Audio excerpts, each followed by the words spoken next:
Que le peuple de Dieu dise Alléluia et que tout le monde dise Amen. Tenons-nous debout pour la prière. Père, nous te bénissons pour cet instant. Nous te bénissons pour ce moment. Merci Seigneur pour les grandes choses que tu es en train de faire. Et tu es en train de bénir nos vies. Nous demandons Seigneur que comme tu nous bénis, que tu fasses de nous des canaux de bénédiction pour les autres personnes au nom de Jésus. Les autres nous ont atteints et nous avons besoin d'atteindre d'autres personnes. Nous demandons Seigneur que l'amour qui t'a motivé à venir à la croix du Calvaire pour mourir pour nous et l'amour qui t'a motivé ou qui a motivé d'autres personnes à nous parler de toi, que ce même amour nous motive et que nous parlons aux autres au nom de Jésus. Comme tu as instruit d'aller et de chercher les perdus, ceux à qui tu es mort, ceux pour qui tu es mort, l'amour pour le faire, la passion pour le faire, la grâce pour le faire et la force, la puissance pour le faire. Accorde à tout le monde au nom de Jésus. Faire de nous des gagnants d'âme. Faire de ton peuple des évangélistes. Et que cette œuvre de l'évangile, l'œuvre de grâce, nous puissions le donner ou bien la donner à tout le monde autour de nous au nom de Jésus.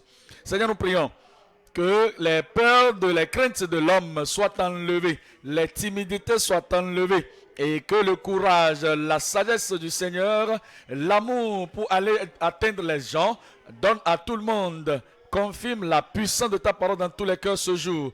Oh Seigneur, merci pour l'avancement. Au nom de Jésus, nous prions. Et que toute l'Église dise Amen. Dieu vous bénisse. Vous pouvez vous asseoir. Matthieu 28. Matthieu chapitre 28, le verset 18. Voici les propos de Jésus-Christ. Vous connaissez l'histoire déjà. Il est mort à la croix pour vous et pour moi et pour le reste de l'humanité. Et alors, le troisième jour, après qu'il a été enseveli, il est sorti de la tombe et il a apparu à ses disciples avant de partir. Et ce qu'il leur a dit avant de partir, il vous le dit, il me le dit, il le dit à tout le monde. Matthieu chapitre 28, le verset 18. Jésus s'étant approché, leur parla ainsi: tout pouvoir m'a été donné dans le ciel et sur la terre. Allez, à cause de ce pouvoir, à cause de cette autorité, à cause de cette victoire qu'il a acquise sur le diable, sur le péché, sur toute chose qui a inégalé la bénédiction de Dieu pour l'humanité.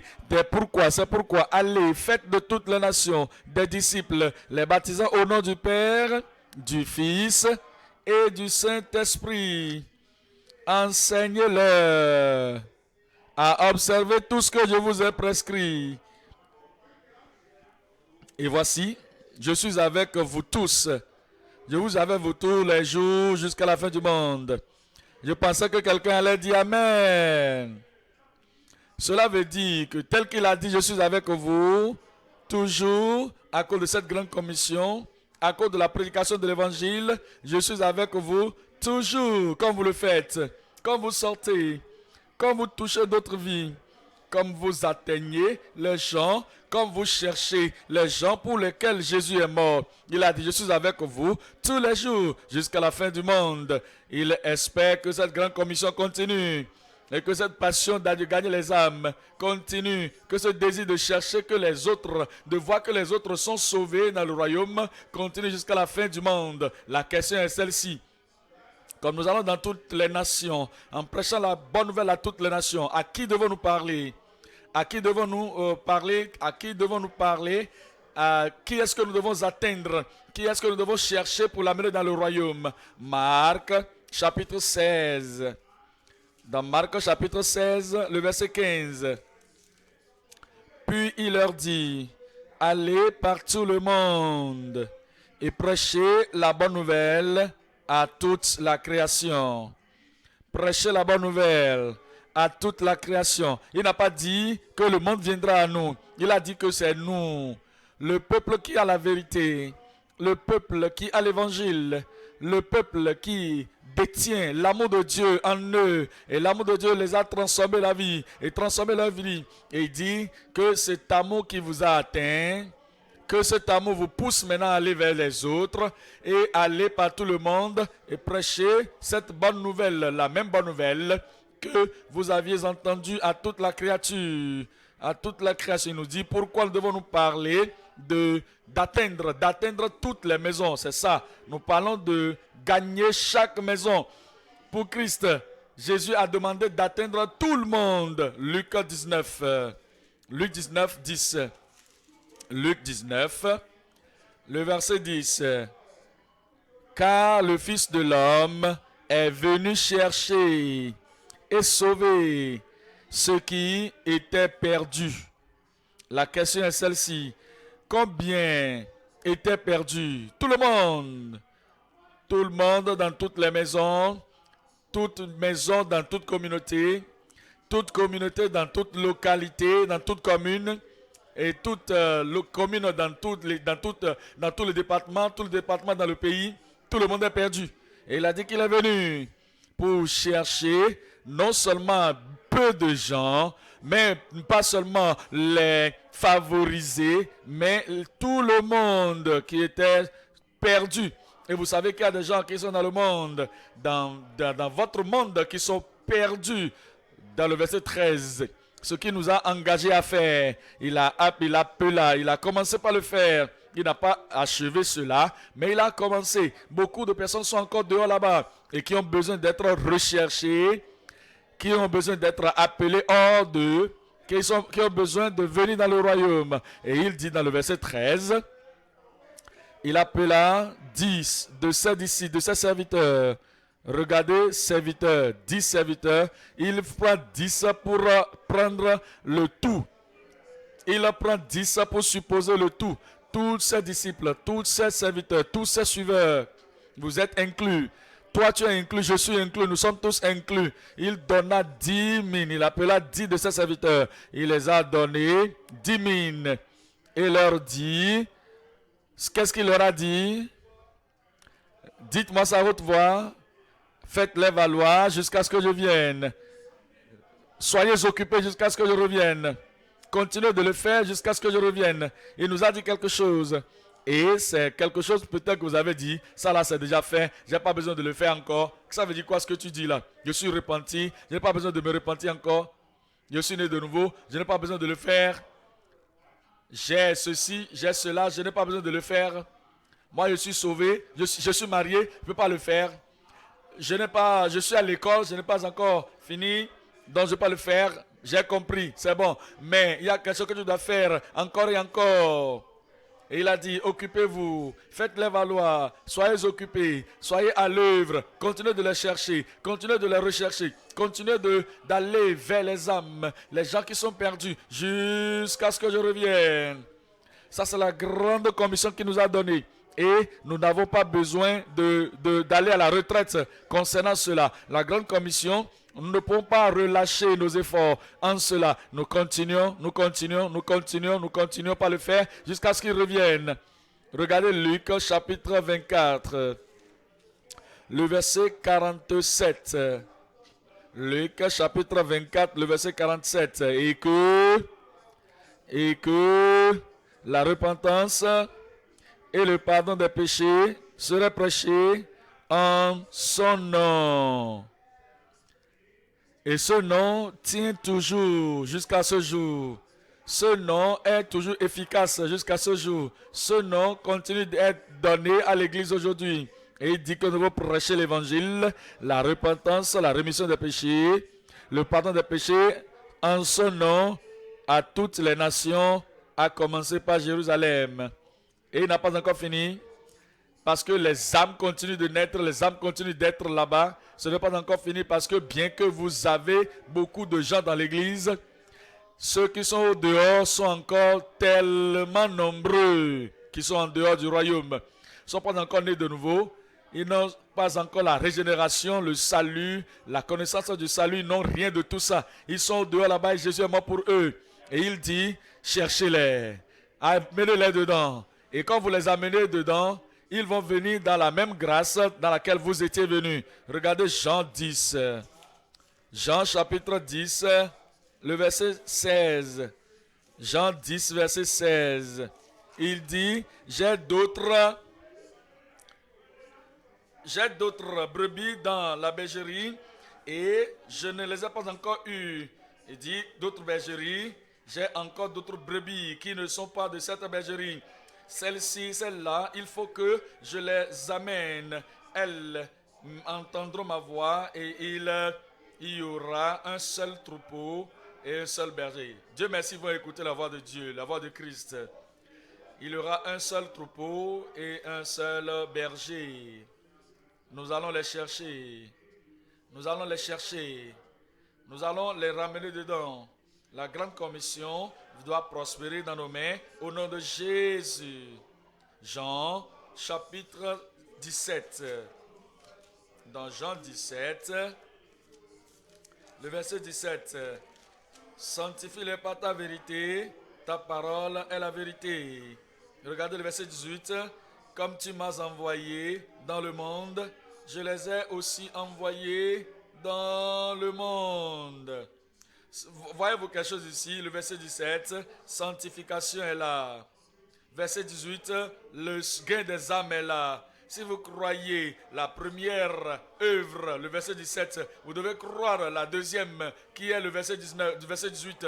Si vous savez que le verset 17 est encore valable aujourd'hui, parce que cela doit être là jusqu'à ce qu'il revienne. Sans la sainteté, personne ne verra le Seigneur. Et si vous croyez le verset 17, ça veut dire que c'est toujours efficace aujourd'hui. Vous devez croire au verset 18 parce que c'est également effectif aujourd'hui. Le verset 17, sanctifie-les. Verset 18, tel que tu m'as envoyé dans le monde, ainsi moi aussi je les envoie dans le monde. Il nous a appelés hors du monde, nous a lavés, nous a pardonnés, nous a sauvés et nous a établis dans le royaume. Et il dit, je vous ai amenés hors afin de vous renvoyer tel que le Père m'a envoyé dans ce monde pour chercher les gens qui étaient perdus. Aussi vais-je vous envoyer et je suis sûr que vous allez partir. Je dis Dieu merci, vous irez. Regardez le chapitre 20. Jean, chapitre 20, le verset 21. Jean 20, le verset 21.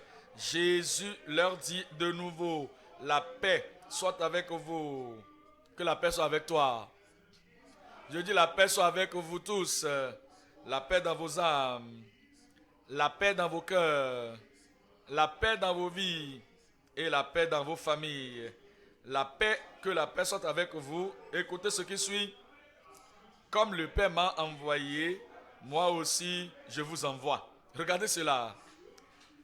Dès qu'il a donné la paix, et que la paix doit continuer jusqu'à aujourd'hui, il veut que nous sachions que le gain des âmes, atteindre, sortir pour aller toucher toutes les vies, appeler tout le monde, les amener dans le royaume, dans le salut du Seigneur, cela doit aussi continuer. Parce qu'il a dit, tel que le Père m'a envoyé, j'ai été obéissant à la voix du Papa, tel je vous envoie aussi.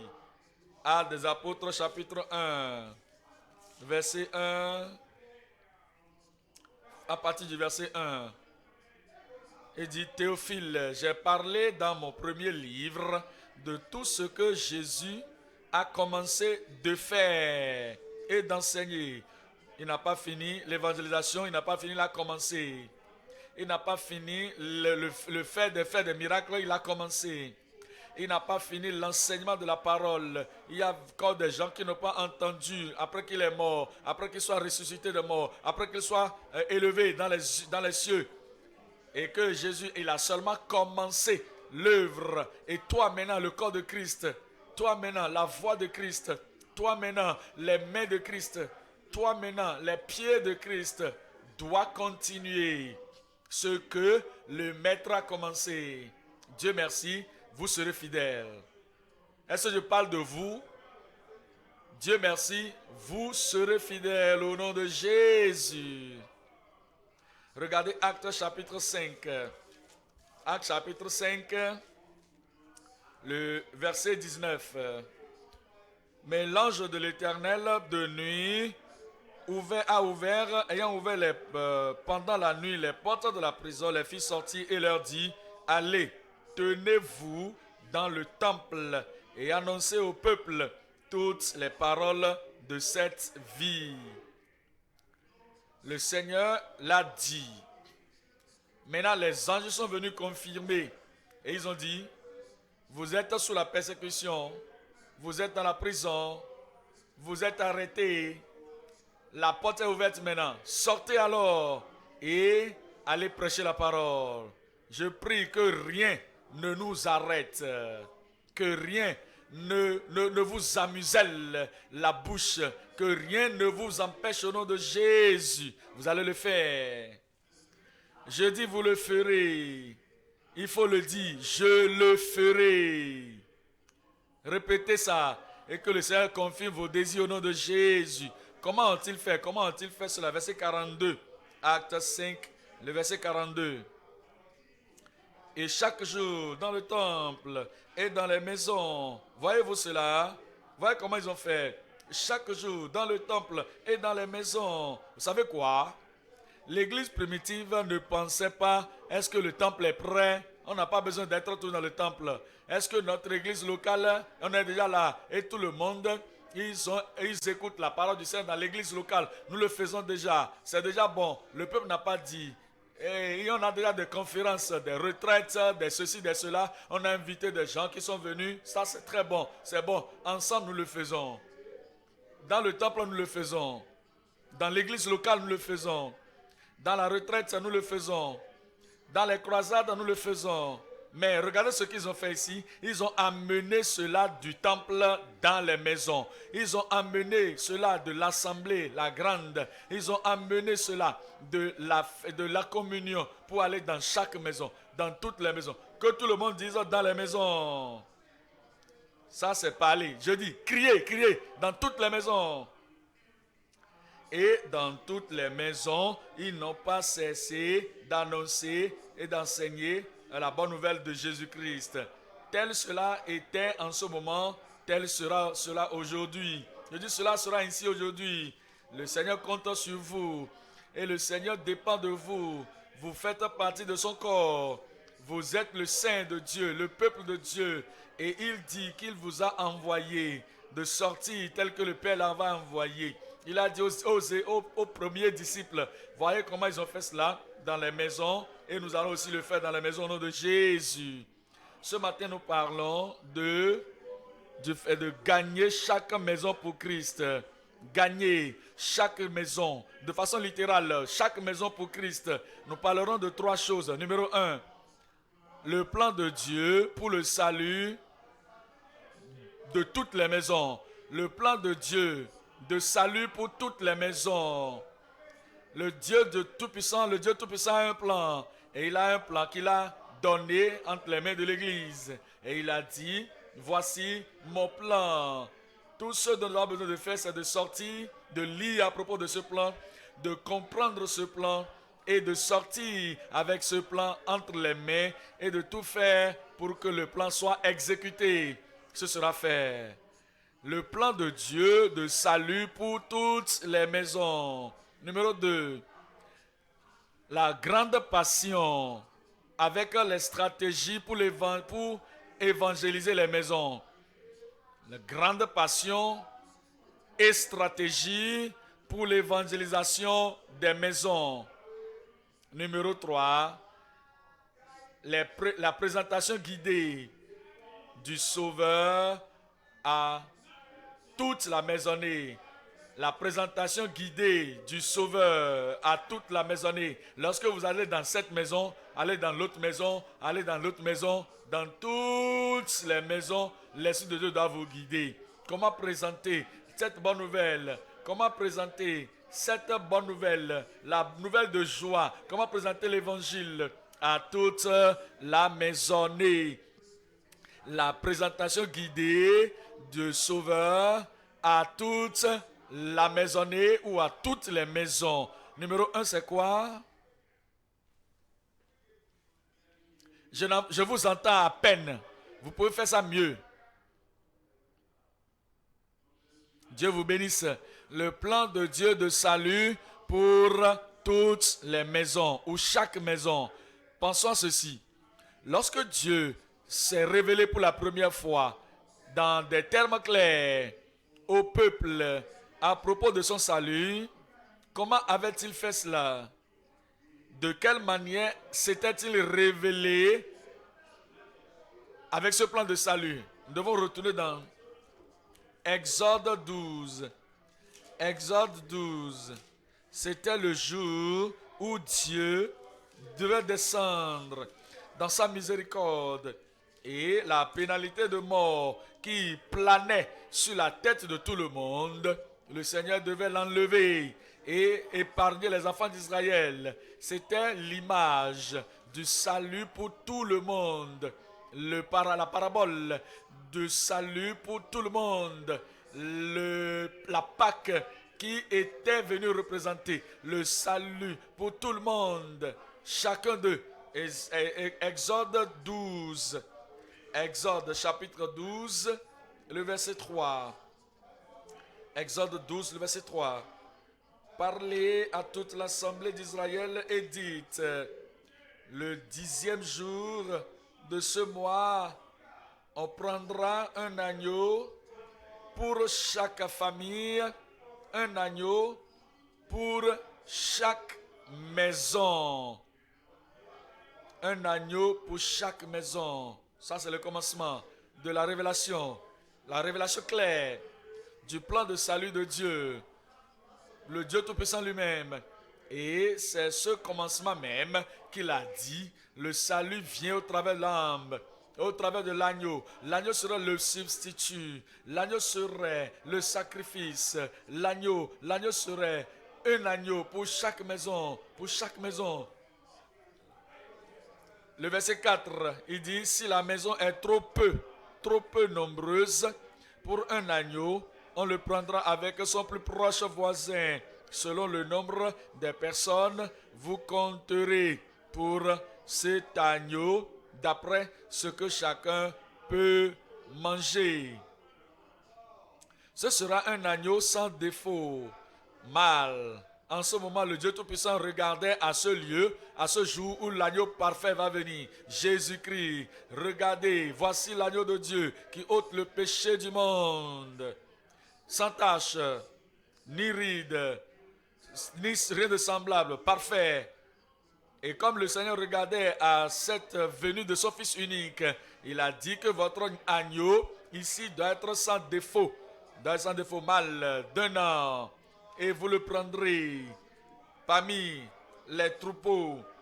Et ce sera un agneau sans défaut mâle âgé d'1 an. Vous pourrez prendre un agneau ou un chevreau. Vous le garderez jusqu'au 14e jour de ce mois. Et toute l'assemblée d'Israël l'immolera entre les 2 soirs.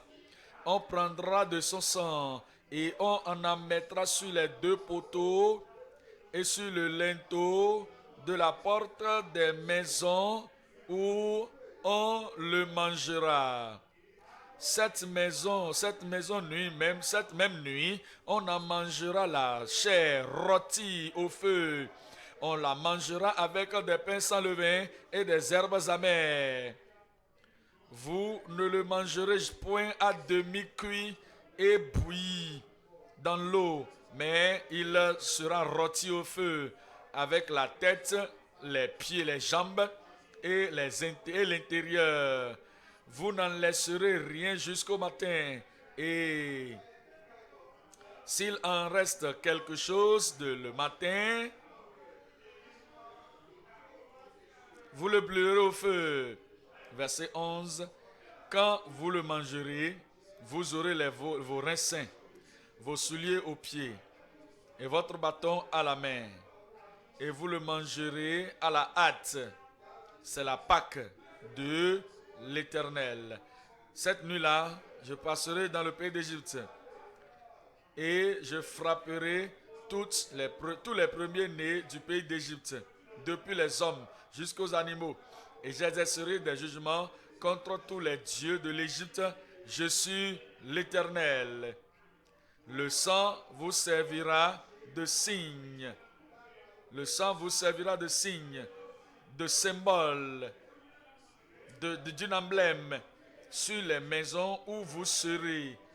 Ce devait être sur toutes les maisons, chaque maison, le plan de Dieu de salut pour chaque maison.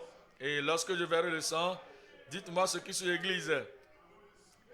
Et lorsque je vois le sang, je verrai le sang, et je ferai quoi? Je passerai par-dessus vous, et la destruction ne viendra pas pour vous détruire quand je frapperai le pays d'Égypte. Avez-vous découvert ici un plan clair de salut de Dieu venant du Tout-Puissant Dieu lui-même? Et c'était pour profiter à tout le monde, à toutes les maisons, à chaque maison.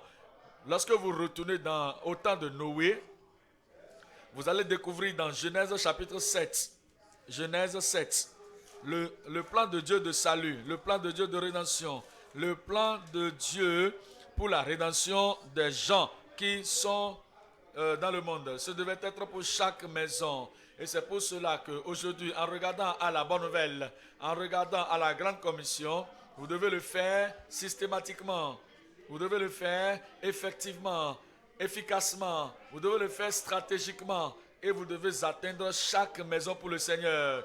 Genèse chapitre 7, le verset 1. L'Éternel dit à Noé: entre dans l'arche, toi et toute ta maison. Voyez-vous le plan de Dieu, le plan de Dieu, le plan de Dieu. Le salut venait à Noé et le Seigneur lui a dit: pas seulement toi, toi et ta femme et tes enfants et les femmes de tes enfants. Il dit: sortez et toute ta maison, sors et toute ta maison, entrez dans l'arche, car je t'ai trouvé, je t'ai vu juste devant moi parmi cette génération. Son plan était de sauver toute la maison. Et le plan de Dieu de salut est toujours le même aujourd'hui. Vous êtes sauvés, votre maison sera sauvée. Votre famille sera sauvée. Vous ne pouvez pas dire: oh, ça c'est leurs affaires, moi je suis sauvé, je suis enfant de Dieu. S'ils veulent mourir, ils n'ont qu'à mourir par en enfer. S'ils veulent venir, ils n'ont qu'à venir. S'ils ne veulent pas, ils n'ont qu'à rester là-bas. Non, tu ne peux pas le dire. Le plan de Dieu, c'est que toute ta maison, ta famille soit sauvée. Dieu merci, cela va arriver. Je dis Dieu merci, cela va arriver. Vous devez parler maintenant au reste des membres de la famille. Vous devez leur dire avec tendresse. Vous devez leur parler avec efficacité, avec insistance. Vous devez leur parler avec confiance, avec conviction, sachant que le plan de Dieu, c'est que eux aussi soient sauvés. Et quand vous y êtes fidèles, le Seigneur fera que cela va arriver. Regardez Genèse 17. Genèse 17, le verset 4. C'est le Seigneur qui parlait à Abraham. Il dit: voici mon alliance que je fais avec toi. Tu deviendras père d'une multitude de nations.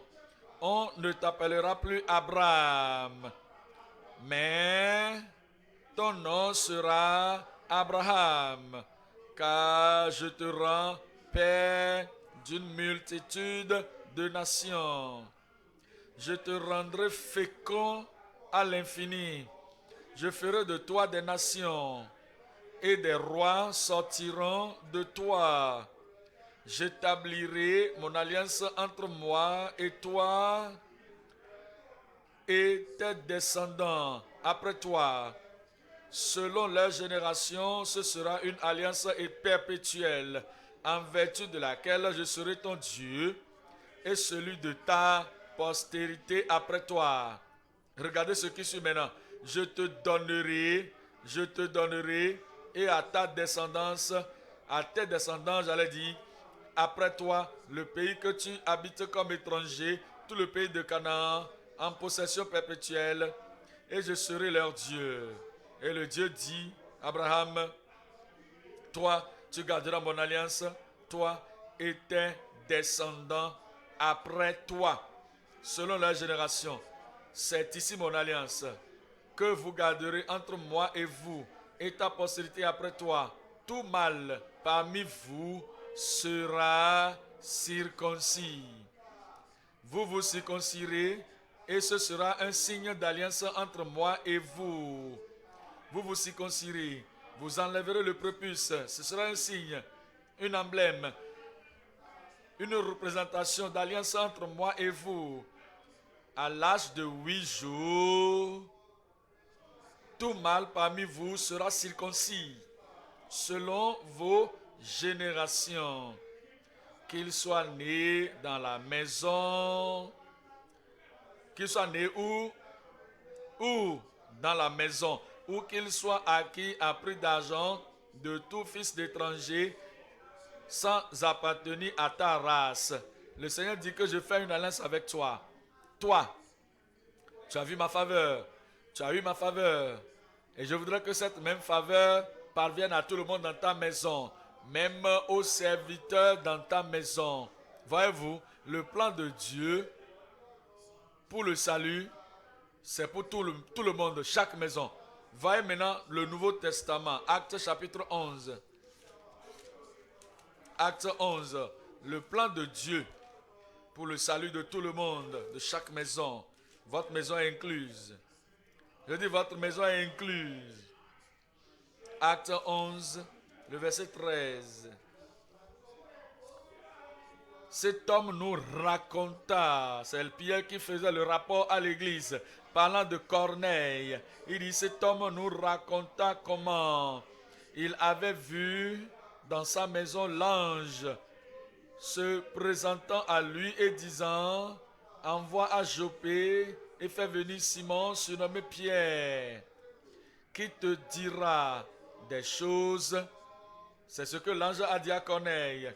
Pierre va venir te dire les choses par lesquelles tu seras comment? Tu seras comment?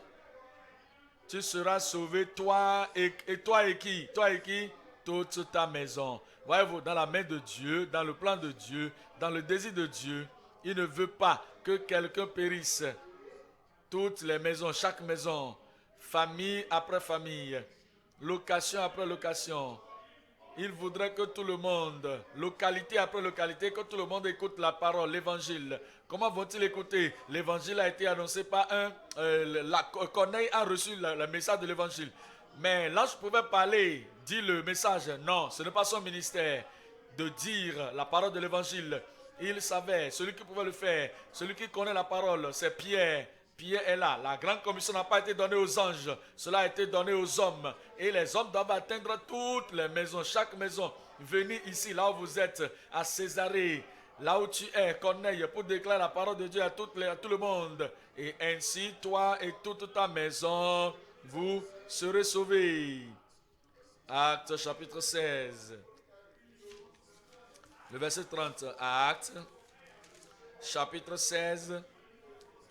Le verset 30, il les fit sortir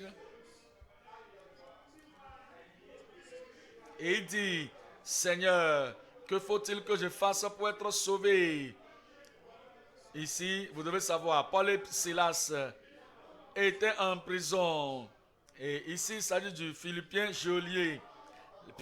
Paul et Silas n'ont pas regretté pourquoi nous avons prié. Pourquoi nous avons fait le travail de Dieu Tout-Puissant. Regardez là où ça nous a amenés. Ils ne sont pas pleins. Au milieu de la nuit, ils ont commencé par chanter. Vous allez chanter lorsque vos épreuves sont grandes. Et lorsque vous chantez, toute chose va s'évaporer. Je ne vous ai pas entendu dire Amen, un Amen de clinique de foi. Je dis, lorsque vous allez chanter, tous vos problèmes vont disparaître au nom de Jésus.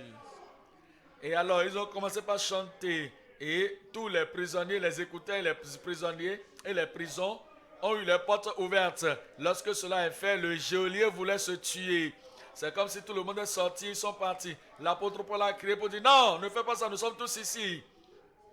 Alors, il prit la lumière, il les a vus, il était concerné pour lui-même, lui seul. La question c'est quoi, Seigneur? Que faut-il que je fasse pour être sauvé? Il ne connaissait pas le plan de Dieu. Mais regardez la réponse. La réponse est claire et cela déclare la volonté de Dieu, le plan de Dieu pour le salut de chaque maison. Et Paul et Pierre lui répondit. Paul et Silas lui répondit, crois au Seigneur Jésus et tu seras sauvé. Lisez-moi le reste. Toi et ta maison, toi et ta famille. Lui ne savait pas que sa famille pouvait être sauvée aussi. Il croyait, comme je serai sauvé, tout ira bien. Non, tout n'est pas bien. Ce n'est pas complet. Une partie de la famille au ciel et le reste en enfer. À Dieu ne plaise. Tu seras sauvé et ta maison, ta famille. Verset 32. S'ils doivent être sauvés, nous devons prêcher l'évangile à eux aussi. Et on a besoin de prêcher l'évangile à toute la maison. Et si cela doit être, toute la maison doit être sauvée, il faut que l'évangile leur soit amené. Le verset 32, et il lui annonçait la parole du Seigneur ainsi qu'à tous ceux qui étaient dans sa maison. Ils ont dit la parole du salut. Et ça, c'est le plan de Dieu pour tous ceux qui étaient dans sa maison. Regardez le verset 33. Il les prit avec lui à cette même heure de la nuit. Il lava leurs pieds, leurs plaies, et aussitôt il fut baptisé. Il fut baptisé, lui et tous les siens. Les ayant conduits dans son logement, il leur servit à manger et il se réjouit avec toute sa famille. Avec comment? Avec qui? Toute sa famille. Toute sa famille. Ça, c'est le plan de Dieu. Se réjouissant avec toute sa famille. Mais pourquoi? Qu'en est-il de ceci? Regardez 1 Timothée. 1 Timothée 2. 1 Timothée 2, le verset 3. Regardez la raison pour laquelle c'est ainsi que le Seigneur veut que toutes les maisons, chaque famille soit sauvée. Il veut que nous allions dans toutes les maisons. Ceux qui n'ont pas entendu n'ont qu'à entendre. Ceux qui n'ont pas su, qu'ils sachent. Ceux qui n'ont pas reçu, qu'ils reçoivent. Parce que Christ est mort pour tout le monde. 1 Timothée 2, le verset 3.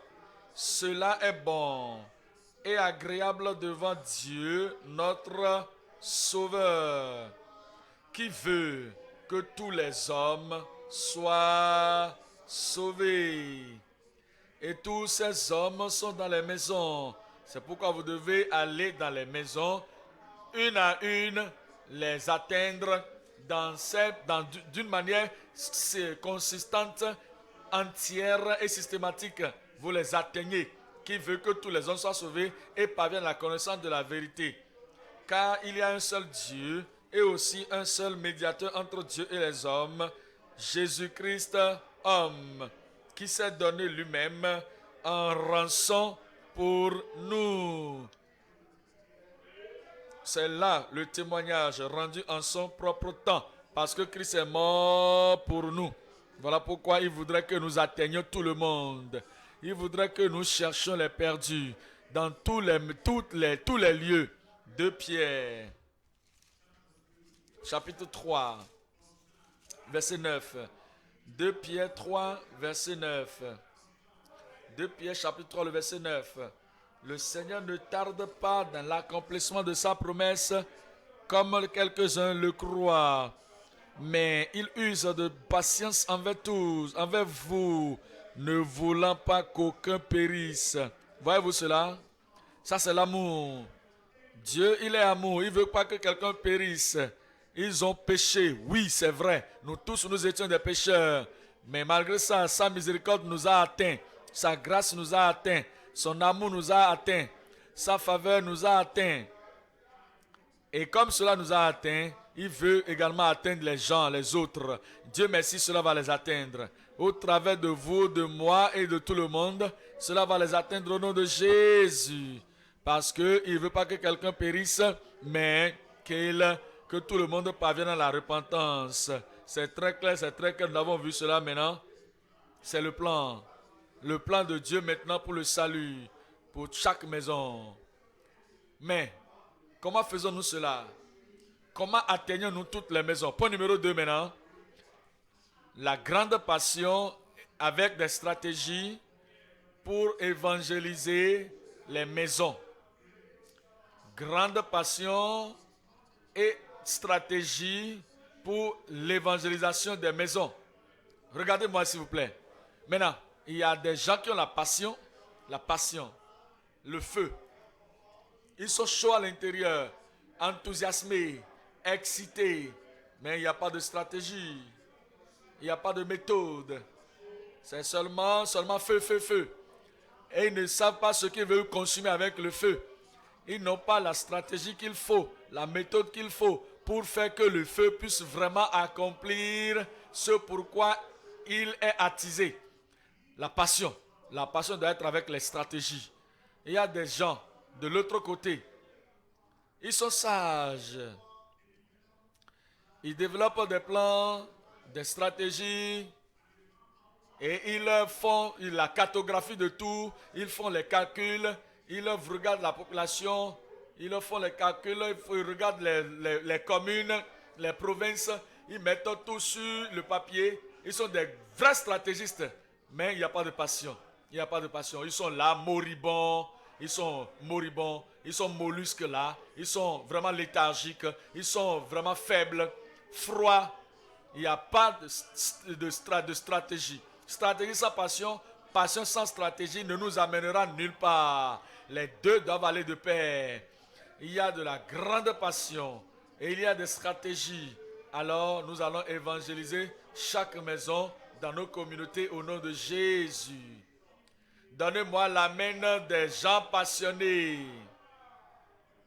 Regardez ceci, la grande passion avec des stratégies pour l'évangélisation des maisons. Josué 2. Josué, chapitre 2. Le verset 12. Josué, chapitre 2. Et le verset 12. Le verset 12 dit: et maintenant, je vous prie, jurez-moi par l'Éternel que vous avez pour la maison de que vous aurez pour la maison de mon père la même bonté que j'ai eue pour vous, et donnez-moi l'assurance que vous laisserez vivre mon père. C'était Rahab, la prostituée, dans la terre de Jéricho. Elle a vu que le pays a été donné aux enfants d'Israël et elle voulait sécuriser sa vie. Elle voulait échapper au jugement. Elle voulait venir être sécurisée, venir sur la terre de Canaan. Regardez ceci, ce qu'elle a dit. Elle a dit: moi je vous ai montré de la gentillesse, je vous ai montré de la bonté. Vous devez aussi comment le faire envers la maison de mon père. La maison de mon père. Regardez le verset 13. Et donnez-moi l'assurance pour faire vivre, laisser vivre mon père, ma mère, mes frères, mes sœurs et tous ceux qui leur appartiennent, et que vous nous sauverez de la mort. Voyez-vous cela? Elle a tout dessiné. Elle n'a pas seulement dit ma maison, ma maison, ma maison, la maison de mon père. Non, non, non. Elle a dit: je parle premièrement de mon père, deuxièmement de ma mère, troisièmement de mes frères, quatrièmement de mes sœurs, cinquièmement de tous ceux-là qui leur appartiennent. Ils ont les enfants doivent être sauvés. Ils ont des petits-enfants, qu'ils soient sauvés. Ils ont des serviteurs, qu'ils soient sauvés. Ils ont quiconque est dépendant d'eux, que la personne soit sauvée. Ça c'est la planification, ça c'est le plan, ça c'est la stratégie. Regardez le verset 17. Ces hommes lui disent: voici de quelle manière nous serons quittes du serment que tu nous as fait faire à notre entrée dans le pays. Attache ce cordon de fil cramoisi à la fenêtre par laquelle tu nous fais descendre. Voilà ce qu'il disait. Nous avons besoin d'un signe pour reconnaître la maison. Nous avons besoin de quelque chose comme repère pour différencier de toutes les autres maisons, afin que nous puissions dire que voici la maison dont nous parlons. Ça c'est un bon plan, Et ils ont dit maintenant, et tu amèneras.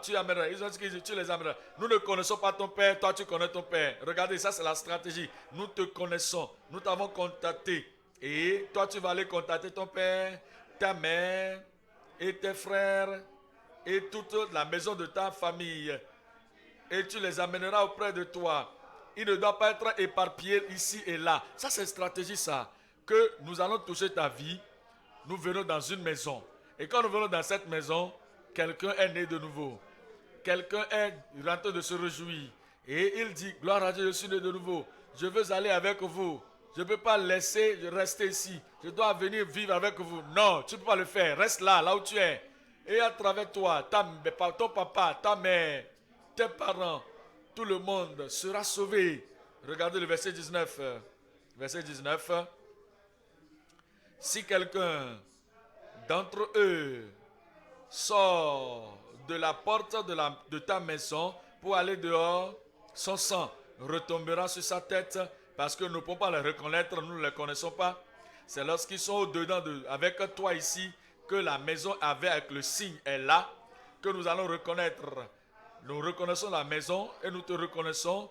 Tout ce que tu mènes dedans, le salut leur sera donné. Si quelqu'un sort de la porte de la maison parce que nous ne connaissons pas la personne, nous ne le reconnaissons pas, celui-là qui sortira, son sang retombera sur sa tête et nous en serons ignorants. Mais si on met la main sur quelqu'un de ceux-là qui seront avec toi dans ta maison, son sang retombera sur notre tête. Ça, c'est la stratégie. Lorsque nous amenons l'évangile de salut à ces gens-là, nous devons aller avec des stratégies au nom de Jésus. Nous allons atteindre tout le monde, atteindre chaque maison de façon systématique pour savoir que nous ne ratons pas une maison, nous ne manquons pas quelqu'un pour qui Jésus est mort. Les enfants d'Israël sont venus effectivement sur la terre et Jéricho a été entouré d'un mur et cela devait être brisé. Et là, le salut est arrivé à Rahab, chapitre 6, 25. Josué, chapitre 6, le verset 25. Josué laissa la vie à Rahab, la prostituée, à la maison de son père et à tous ceux qui lui appartenaient. Elle a habité au milieu d'Israël jusqu'à ce jour parce qu'elle avait caché les messagers que Josué avait envoyés pour explorer Jéricho. Il avait des stratégies et cela a marché pour eux. Nous devons avoir des stratégies et cela marchera également pour nous. Je dis cela marchera pour nous. Revenons maintenant dans le Nouveau Testament, dans Marc chapitre 5. Marc chapitre 5, le verset 18. Marc 5, 18, je vous rappelle, voici l'histoire d'un monsieur qui était fou, lunatique. Les esprits mauvais l'avaient dérangé, dirigeaient sa vie, le tourmentaient, le torturaient. Il était un homme qui a été habité de la légion. Et bien, le Seigneur l'a délivré. Après qu'il a été délivré, il voulait rester avec Jésus. Mais Christ lui a dit, non, non, non. Il doit y avoir des stratégies qu'on va adopter ici. Tu es sauvé, tu es délivré, tu es guéri. Il doit y avoir des stratégies pour avoir tous les autres. Regardez le chapitre 4, le chapitre 5, le verset 18. Comme il montait dans la barque, celui qui avait été démoniaque lui demanda la permission de rester avec lui. Jésus ne le lui permit pas, mais il lui dit, va dans ta maison, vers les tiens, et raconte-leur tout ce que le Seigneur t'a fait, et comment il a eu pitié de toi. Va leur dire ça. Ça, c'est la stratégie de Jésus, ça. Il a reçu un, et ce un voulait rester avec lui, abandonner la famille, abandonner les amis, et suivre Jésus, seul, par lui-même. Je suis prêt à aller au ciel. Partout où tu vas, j'irai. Jésus a dit non, va à la maison. Va à la maison. Tu as un travail à faire, va à la maison. Tu as un ministère, va à la maison. Et dis-leur, dis à tes amis, dis à tes parents, toutes les bonnes choses que le Seigneur t'a fait. Comment il a eu compassion de toi. Verset 20. Il s'en alla et se mit à publier dans la Décapole tout ce que Jésus avait fait pour lui. Et tous furent dans l'étonnement. Voyez-vous, même l'homme qui était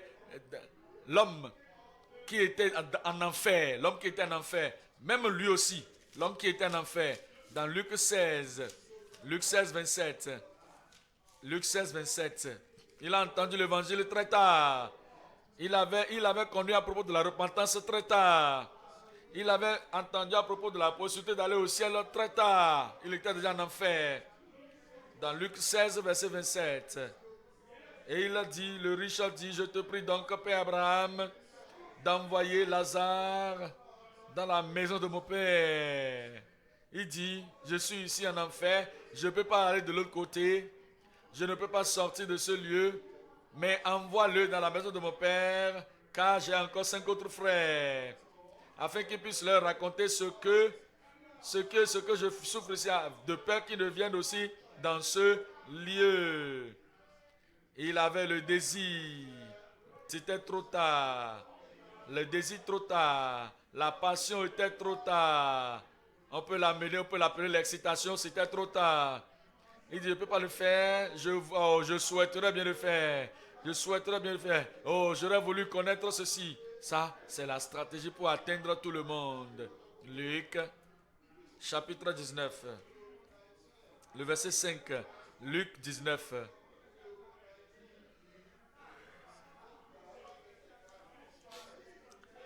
Lorsque Jésus fut arrivé à cet endroit, il leva les yeux et lui dit, Zachée, hâte-toi de descendre, car il faut que je demeure aujourd'hui. Je vous attends. Je vous attends. Dans ta maison, levez les têtes. Levez les têtes. Pourquoi? Ne pouvait-il pas le pardonner là? Oui, il pouvait. Ne pouvait-il pas le sauver là, sur l'arbre? Oui, il pouvait. Mais non. Je dois demeurer dans ta maison aujourd'hui. Zachée avait une famille aussi. Zachée avait des gens lui appartenant aussi. Il a dit, amène-moi dans ta maison. Tu reçois le salut, tu reçois la rédemption, tu reçois l'évangile. Je vais te suivre jusque dans ta maison. Tu peux ne pas savoir comment parler à tes gens. Je vais leur dire que voici, il est descendu et il le reçut avec joie. Et lorsque les gens ont vu, ils ont tous murmuré, disant, il est allé loger chez un homme pécheur. Mais Zachée se tenant devant le Seigneur lui dit, voici Seigneur, je donne la moitié de mes biens aux pauvres. Et si j'ai fait tort de quelque chose à quelqu'un, je lui rends le quadruple. Jésus lui dit, Jésus lui dit, le salut est entré aujourd'hui où? Je dis, le salut est entré où? Dans cette maison, parce que celui-ci est aussi un fils d'Abraham. Car le Fils de l'homme est venu chercher et sauver ce qui était perdu. C'est ce qui est dans son cœur. Maintenant, il a remis cela dans nos mains. Il nous a donné le relais du travail, que nous devons continuer cela. Et c'est de ça parce que nous devons le faire. Quelqu'un dit, suis-les juste dans leur maison. Et que les autres écoutent la parole. Ça, c'est la stratégie. Un homme est sauvé. Qu'il vous amène dans sa famille. Vers la famille, vers les enfants et la femme. Pour qu'il soit sauvé. La femme est sauvée.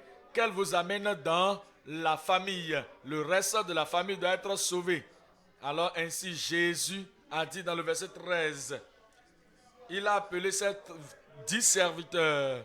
Et il leur a donné 10 mines. Et il leur dit. Dites-moi encore ce qu'il a dit. Répétez ça très fort. Faites-les valoir jusqu'à ce que je revienne. Nous allons nous occuper de ça. Nous nous en occuperons. Nous allons faire la chose réelle, dit aux gens. Nous allons quitter les maisons pour les maisons.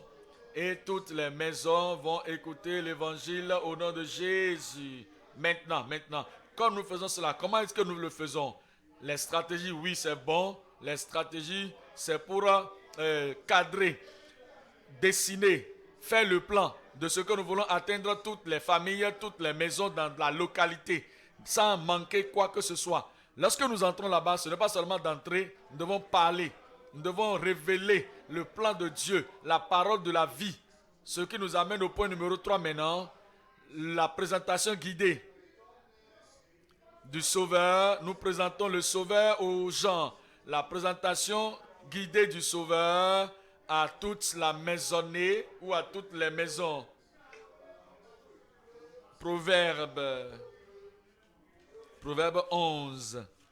Proverbe chapitre 11, le verset 30. Proverbe 11, le verset 30. Le fruit du juste est un arbre de vie, et le sage s'empare des âmes. Le sage, il y a des sages aujourd'hui, ceux-là. Où sont-ils? Des femmes sages, des sœurs sages. Où êtes-vous? Cette sagesse, c'est pour gagner des âmes. C'est pour gagner des âmes. Celui qui gagne des âmes est sage. La façon dont vous présentez l'évangile. Regardez comment Jésus a présenté l'évangile à cette femme, au puits. La sagesse. Regardez comment Jésus a approché le centenier. La sagesse. Regardez comment Jésus s'est approché de Nicodème. La sagesse. Si quelqu'un manque de sagesse, si une femme manque de sagesse, qu'il demande auprès de Dieu et Dieu vous donnera. Je dis Dieu vous donnera. Vous aurez la sagesse du gain des âmes à partir de maintenant, plus que jamais au nom de Jésus. J'attendais votre Amen. Proverbe, chapitre 31, verset 26. Proverbe, chapitre 31, le verset 26. 31, 26. Elle ouvre sa bouche avec sagesse. Et sur ses lèvres, des instructions aimables sont sur sa langue. Des instructions aimables sur sa langue. Ça veut dire quoi? Vous allez dans une maison et vous voyez qu'il y a quelqu'un qui est déformé. Les déformés là. Voyez-vous, quelqu'un qui est déformé, vous l'aurez oublié. Personne ne pense à lui parce qu'il a été ainsi depuis toujours. Et cela n'a fait pas sa vie, cela n'a fait pas ça, rien de tout. Mais lorsqu'un un étranger vient dedans, et que c'est à cela que la personne est en train de regarder seulement, parce que cela va créer de l'embarras. Ce n'est pas de la gentillesse. Vous ne devez pas regarder la déformation, regarder. Ce n'est pas ça qui vous a amené là, non? Alors, lorsque vous êtes en train de regarder comme ça, le mari aura le cœur brisé, la femme aura le cœur brisé. Ils ne vont pas poser de questions. Est-ce que vous êtes méchant? Est-ce que vous êtes cela? Est-ce que vous êtes cela? Pas de questions ainsi aux gens. Vous devez être gentil, calme, beau. Et vous avez un enfant, ils ont un enfant là qui a besoin, qui est sous perfusion. Vous devez faire quoi que ce soit pour mettre l'enfant content. Oh, qu'est-ce qui s'est passé? Qu'est-ce qu'il est en train d'utiliser? Il ne faut pas poser de telles questions. Ouvrez votre bouche avec sagesse. Alors, parce que Dieu vous a envoyé là-bas, et à travers vous, Christ va descendre dans la maison et résoudre tous leurs problèmes au nom de Jésus. Vous n'avez pas dit Amen, hein? Ecclésiaste chapitre 12. Ecclésiaste chapitre 12, le verset 9. Ecclésiaste 12, le verset 9. Il dit que avant que la poussière, ok, outre que l'Ecclésiaste, le verset 11, lui second, outre que l'Ecclésiaste fut un sage. Vous devez être sage. Vous n'allez pas là-bas pour aller faire amuser les gens, dire des choses qui vont faire rire les gens. Vous n'allez pas là-bas pour rendre les gens contents dans la chair, mais donnez-leur la connaissance. La connaissance dont ils ont besoin, c'est que tous ont péché et sont privés de la gloire de Dieu. La connaissance qu'ils ont besoin d'avoir, c'est que nous ne pouvons pas nous sauver nous-mêmes. Oh, nous sommes complètement perdus. Mon zèle ne peut pas faire. Mon zèle ne peut rien faire. Ma force ne peut rien faire. Toi et toi seul peux sauver. Et Jésus-Christ est mort pour tout le monde. C'est la connaissance qu'ils doivent avoir. Et quiconque invoquera le nom du Seigneur, se détourner de ses péchés et venir vers le Sauveur, sera sauvé. C'est la connaissance qu'ils doivent avoir. Et vous devez enseigner la connaissance. Oui, il a donné de bonnes... oui, l'Ecclésiaste, et il a encore enseigné la science au peuple, et il a examiné, sondé, mis en ordre un grand nombre de sentences. Ce n'est pas seulement lire la Bible, mais comme vous le faites dans l'église, mais vous allez vers eux, vous faites usage des proverbes, des illustrations, des paraboles. Il dit maintenant que l'Ecclésiaste s'est efforcé de trouver des paroles agréables, des paroles agréables, des paroles agréables. Il y a des paroles qui ne sont pas agréables. Vous parlez à quelqu'un qui est en train de marcher avec son corps. Et c'est-à-dire que qui travaille avec son corps et qui vend son corps pour trouver de l'argent. Vous voulez parler à une telle personne, vous n'allez pas seulement la dégrader, l'insulter, le mépriser. Vous ne devez pas lui donner la honte et découvrir que vraiment l'Esprit de Dieu, c'est lui qui va leur parler. Ce n'est pas vous qui devez le dire. Vous devez éviter certains vocabulaires et découvrir des mots acceptables. Dieu vous donnera la sagesse. Je dis Dieu vous donnera la sagesse. Verset 10, verset 12, Louis II, l'Ecclésiaste s'est efforcé de trouver des mots, des paroles agréables. Et ce qui a été écrit avec droiture, ce sont des paroles de vérité. Les paroles des sages sont comme des aiguillons et rassemblées en un recueil. Elles sont comme des clous plantés, donnés par un seul maître. Du reste, il continue de nous dire, mon fils, tire instruction de ces choses. On ne finira pas. Lorsque vous leur parlez de Dieu, je prie qu'ils vont échapper au jugement de Dieu au nom de Jésus. Regardez le verset qui suit. Écoutons le verset 15, la fin du discours. Crains Dieu, aime Dieu, honore Dieu, respecte Dieu, aime ce qu'il aime, hait ce qu'il hait. Et il aime les âmes. Il faut les aimer aussi. Il hait les péchés, hait aussi leurs péchés, et garde ses commandements, observe ses commandements, car c'est là ce que doit tout homme. C'est là ce que doit tout homme. Comme nous sortons, il va nous donner la sagesse, il va nous donner la compréhension, et nous allons atteindre les gens et les cherchant pour le Seigneur et les amener dans le royaume avec la sagesse de l'Esprit en nous au nom de Jésus. Luc 12. Luc 12, 12. Luc chapitre 12 et le verset 12. Luc 12, 12. Car le Saint-Esprit, qui est-ce qui va vous aider? Je dis qui est-ce qui va vous aider?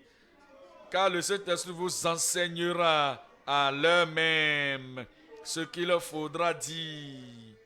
Je prie que le Seigneur vous fasse des gagnants d'âmes et que beaucoup d'âmes viennent dans le royaume de Dieu au travers de vous au nom de Jésus.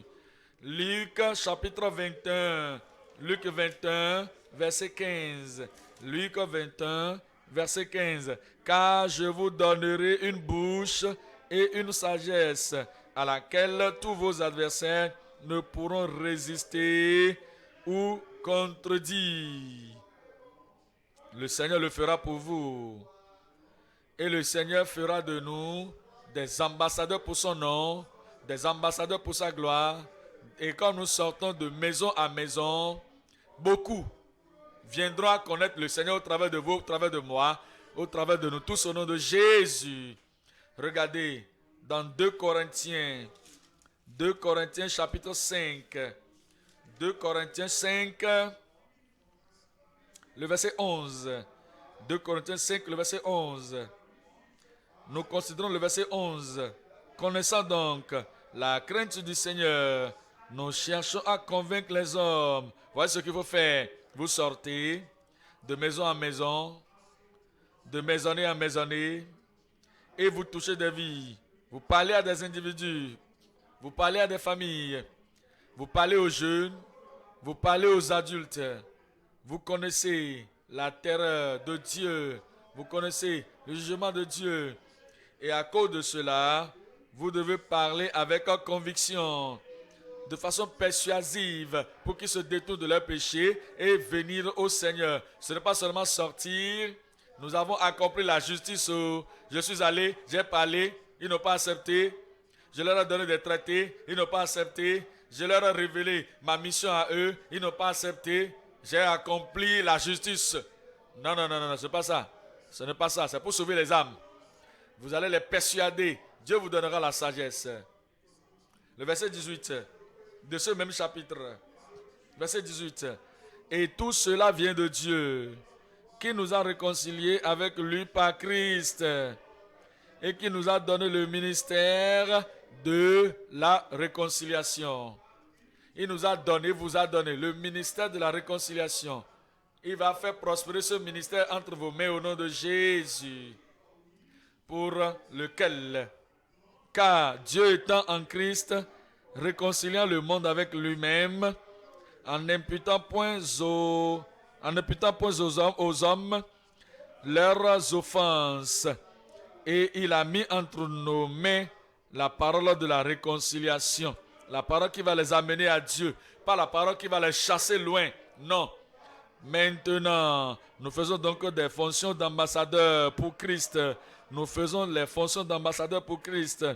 Nous faisons maintenant, je suis maintenant, il faut le dire, maintenant je suis un ambassadeur pour Christ. Maintenant donc, je ne vous entends pas. Je fais donc les fonctions d'ambassadeur de Christ ou pour Christ, comme si Dieu exhortait par nous. Nous vous en supplions, au nom du Christ, soyez réconciliés avec Dieu. Lorsque vous sortez, ce ministère va prospérer dans vos mains. Cette œuvre va prospérer dans vos mains. Vous allez toucher des vies, les chercher. Le Seigneur vous conduira. Et conduis-moi vers quelques âmes aujourd'hui. Donne-moi la parole qu'il faut dire aujourd'hui. Aide-moi. Des amis sont perdus dans le péché aujourd'hui. Je dois leur parler chaque jour. Je dois sortir. Et tu vas amener des âmes dans le royaume de Dieu au nom de Jésus. Regardez dans votre communauté, dans chaque maison là-bas, dans chaque maison doit être atteint. L'église locale, dans la commune, chaque communauté doit être atteinte. Dans votre région, dans votre état, dans votre maison, dans votre pays. Regardez votre pays. Toutes les maisons doivent être atteintes. Organisez-vous, organisez tous les croyants. Encouragez-les, mobilisez tous les croyants, stratégisez avec tous les croyants, sortons et atteignons-les et amenons-les dans le royaume de Dieu. Grandes seront vos récompenses au nom de Jésus. Levons-nous maintenant et amenons cela à Dieu dans la prière en disant que par la grâce du Seigneur, nous serons fructueux. Vous n'allez pas être seulement spirituellement infructueux, vous allez porter de fruits. Et l'œuvre du Seigneur va prospérer entre vos mains, va prospérer entre nos mains. Regardez à tous les domaines de votre vie. Pour certains d'entre nous qui sont des leaders, des dirigeants, des pasteurs de groupe, des dirigeants de région, dans l'État, dans la nation, partout où vous êtes, développez des stratégies. Développez des stratégies. Pasteur local, développez des stratégies jusqu'à ce que le monde entende.